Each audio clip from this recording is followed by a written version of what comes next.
22h sur Télé Djibouti. Bonsoir à toutes et à tous qui nous rejoignent sur le plateau. À présent, les titres qui vous seront présentés.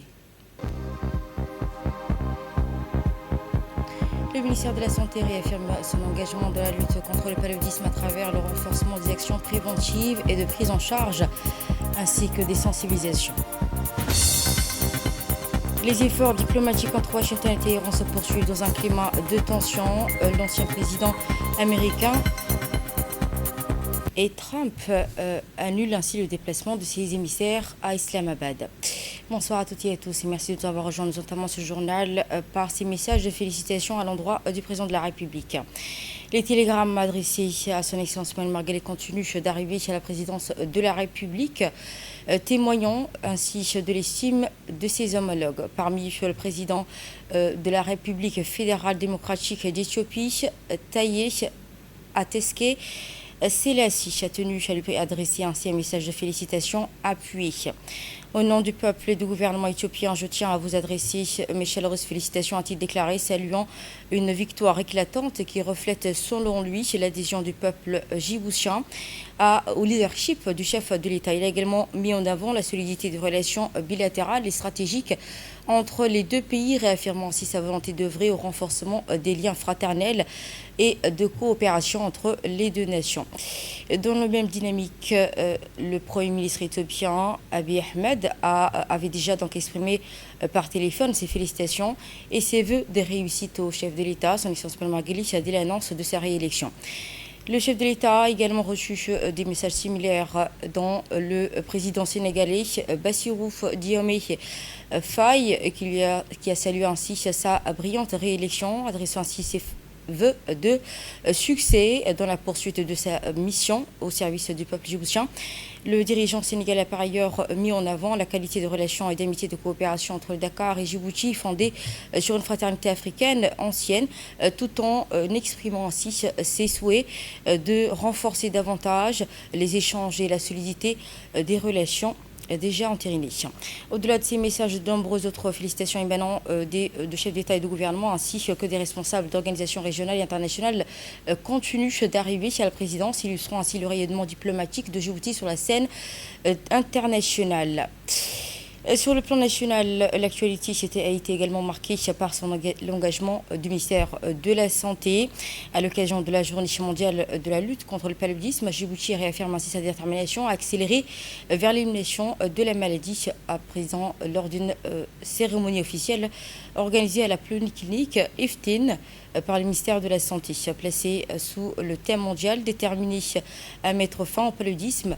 Nous maintenant, nous le pouvons, maintenant nous le devons.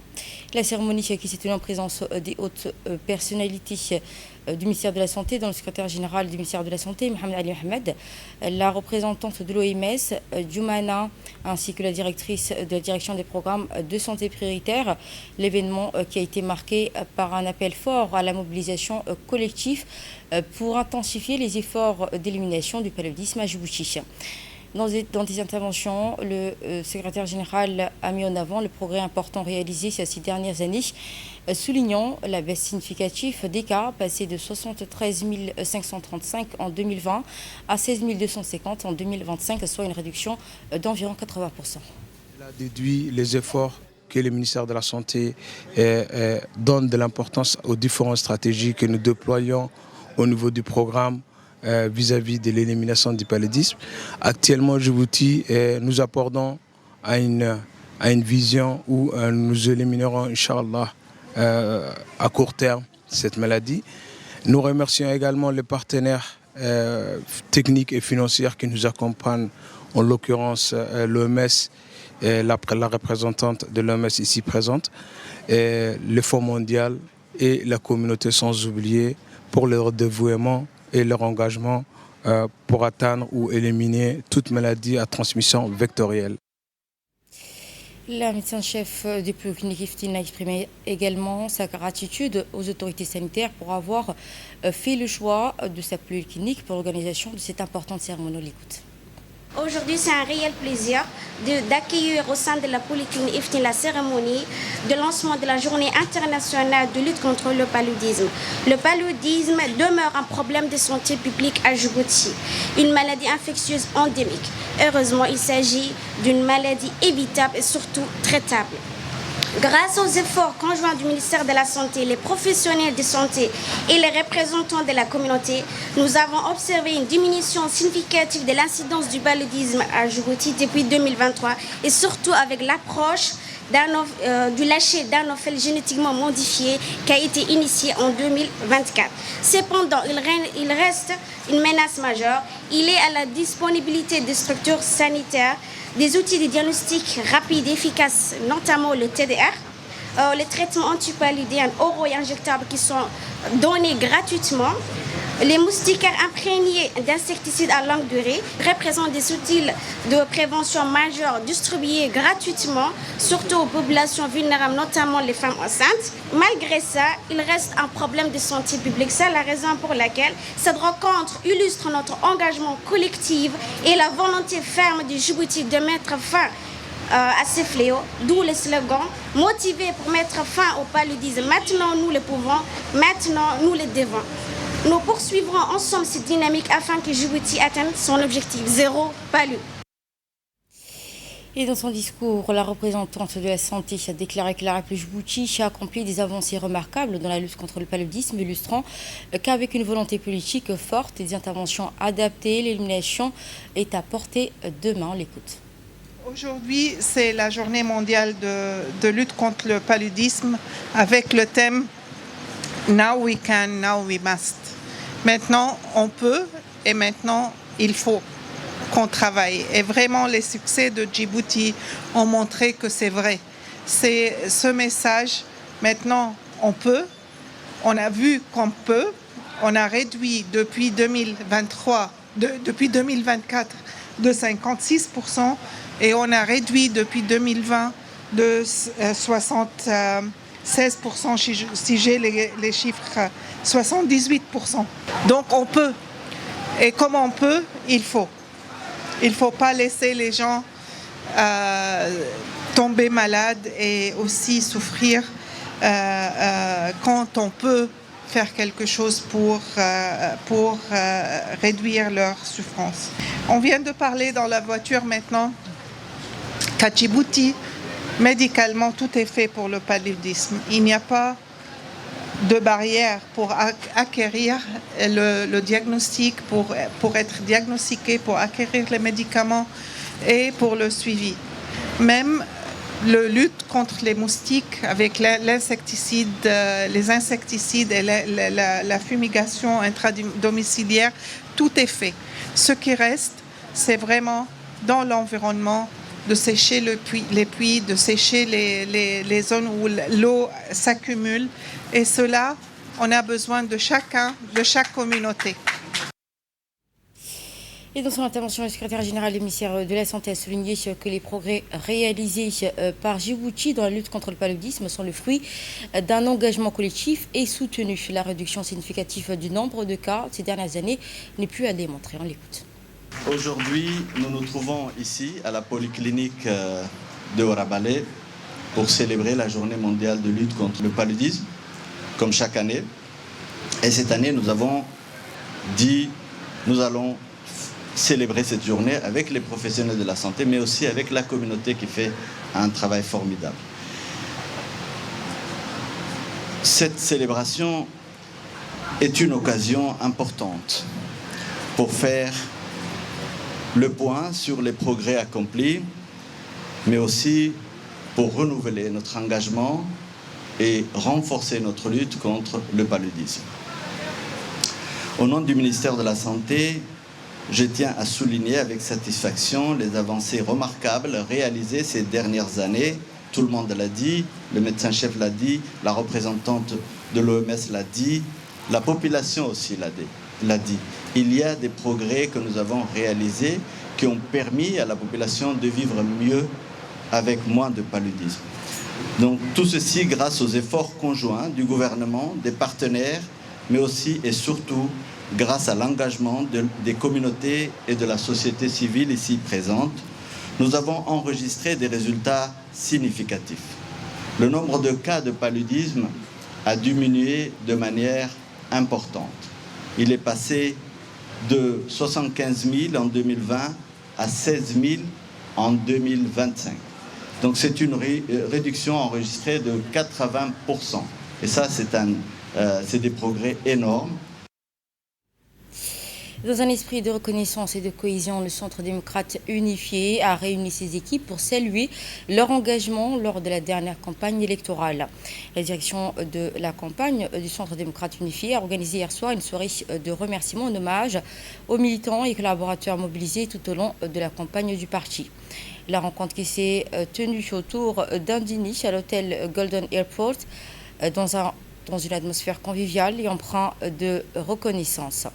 Les responsables du CDU ont saisi cette occasion pour saluer l'engagement, la discipline et la forte mobilisation des équipes sur le terrain, soulignant leur contribution déterminante au bon déroulement de la campagne. En signe de reconnaissance, des certificats ont été également remis aux différentes fédérations du parti, illustrant la volonté de la direction de valoriser les efforts collectifs et l'application de chaque secteur. Au-delà de la cérémonie, cette soirée a également permis de renforcer la cohésion entre les membres et réaffirmer leur engagement commun pour les prochaines étapes politiques du parti.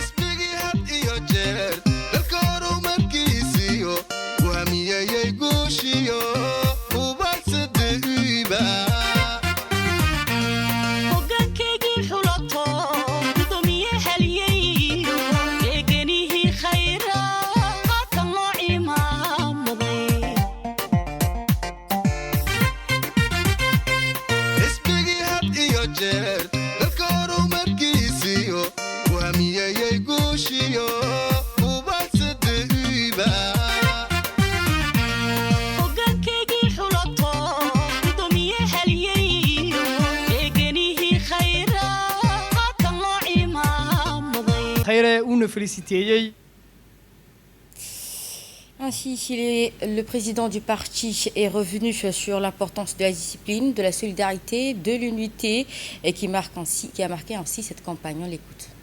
Je tiens à vous adresser mes remerciements les plus sincères et les plus chaleureux.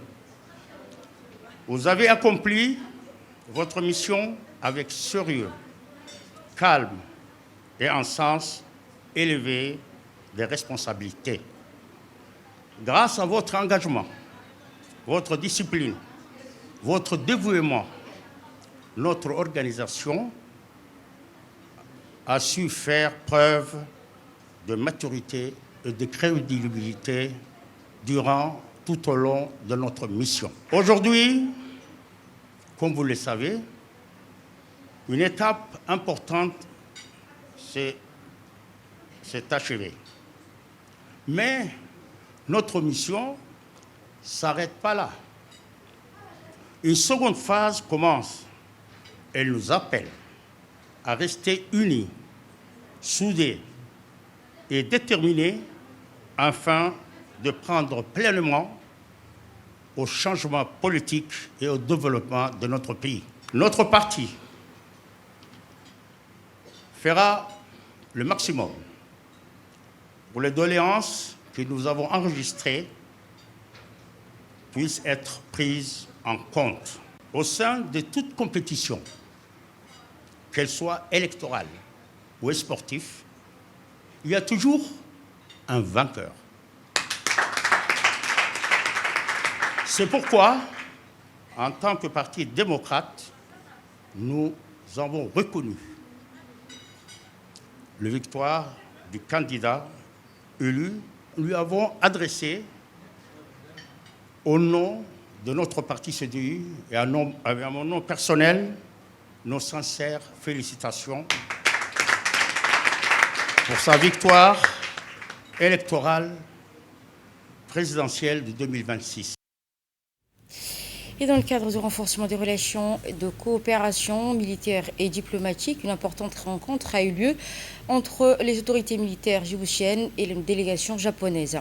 Le chef d'état-major général des armées, le général de corps d'armée, Zekri Azeri Ibrahim, a reçu ce jour à l'hôtel des officiers Hassan Bassama Hassan, M. Okiichi Akihito, ambassadeur extraordinaire et plénipotentiaire du Japon auprès de la République Djibouti.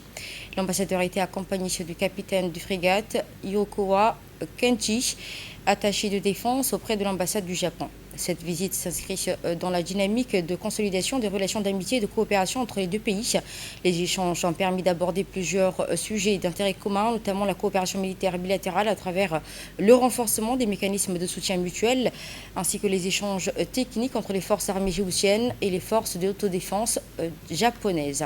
Les deux parties ont également discuté de la situation sécuritaire de la Corne de l'Afrique, mettant l'accent sur l'importance stratégique et la stabilité maritime dans la région. Enfin, le partenariat stratégique entre Djibouti et le Japon a été réaffirmé. Les deux responsables expriment ainsi leur volonté commune de consolider le cadre de coopération jugé essentiel pour la paix et la sécurité internationale. À l'issue de l'entretien, le chef d'état-major général des armées s'est félicité de l'excellente relation entre Djibouti et le Japon, tout en soulignant l'engagement constant de Tokyo en faveur du développement et de la stabilité régionale. La rencontre qui s'est achevée par un échange de cadeaux symboliques illustrant la cordialité et la fraternité qui caractérisent les relations entre les deux institutions militaires. Et dans le cadre du renforcement de la régulation du marché et de la protection des consommateurs, le ministère du Commerce informe l'opinion publique d'une opération de contrôle des prix qui s'est déroulée dimanche le 26 avril dans les quartiers de PK12 et du cité Gergal. Cette intervention s'inscrit dans le cadre des actions régulières menées par le ministère visant à veiller au respect de réglementations en vigueur en matière de fixation et d'affichage des prix des produits de première nécessité. Les équipes de contrôle ont procédé à l'inspection de plusieurs points de vente, notamment les boutiques, les marchés et commerces de proximité. Au cours de cette opération, plusieurs irrégularités ont été constatées, notamment le non-respect des prix homologués pour certains produits, l'absence d'affichage des prix ainsi que des pratiques de spéculation sur certains denrées de grande consommation. Des mesures appropriées ont été prises à l'encontre des contrevenants conformément au texte en vigueur. Les opérateurs économiques concernés ont été sensibilisés et le cas échéancé. Le ministère du Commerce rappelle à tous les commerçants leur obligation de se conformer strictement à la régulation sous peine de sanctions. Dans l'actualité également, les secteurs de construction des travaux publics franchissent une nouvelle étape dans la structuration de l'organisation des assemblées générales consultives 2026 de la Chambre des commerces de Djibouti. Ce processus vise la mise en place d'associations professionnelles représentatives des différents corps de métiers du PTP. À cet effet, les acteurs du sous-secteur des cabinets et de l'ingénierie se sont réunis aujourd'hui dans la salle de conférence de Chambre de commerce pour procéder à l'élection de leur bureau exécutif. Ces assemblées s'inscrivent dans une dynamique de renforcement de l'organisation interne du secteur en favorisant une meilleure coordination entre les professionnels. Elles concernent plusieurs domaines, notamment les études techniques, les matériaux de construction, les entreprises de construction et la promotion immobilière. À travers cette initiative, les acteurs des PTP entendent dispenser des représentations structurées capables de défendre leurs intérêts et d'accompagner le développement des infrastructures nationales. L'élection du bureau exécutif pour la période 2026-2029 marque ainsi une étape importante vers la professionnalisation et la modernisation du secteur. Et dans le cadre du renforcement de lutte contre la contrebande, une opération conjointe a été menée par les services de sécurité, la brigade des douanes du PK51, en collaboration avec la police nationale du commissariat de Hoden, a conduit une intervention coordonnée ayant permis l'interception de 7 colis de cat. Cette opération qui s'inscrit dans les efforts continus des autorités de lutter contre toute forme de contrebande. La marchandise saisie a été immédiatement détruite sur place par les services de douane et la police conformément aux procédures en vigueur.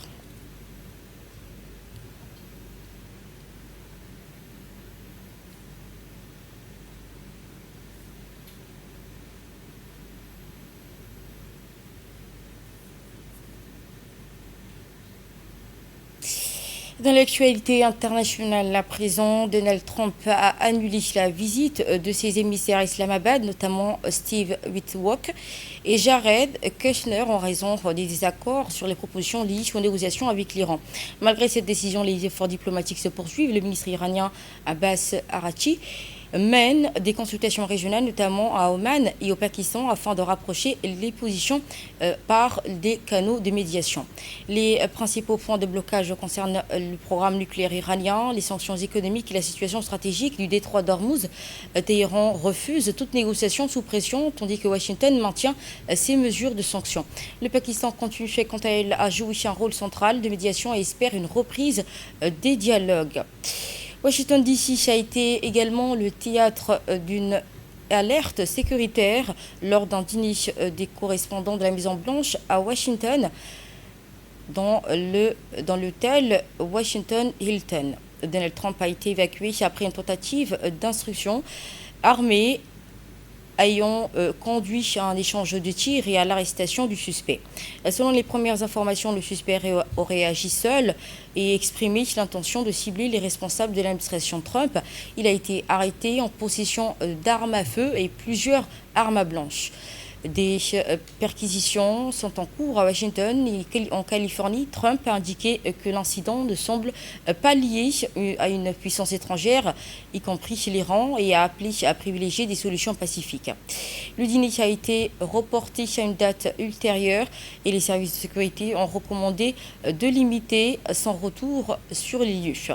Le suspect identifié comme Cole Thomas Allen est âgé de 31 ans et originaire du Californie. Et ce sera tout, donc merci à toutes et à tous de nous avoir suivis. Vous étiez sur Télé Djibouti avec le journal de l'information et merci à mon équipe de la régie.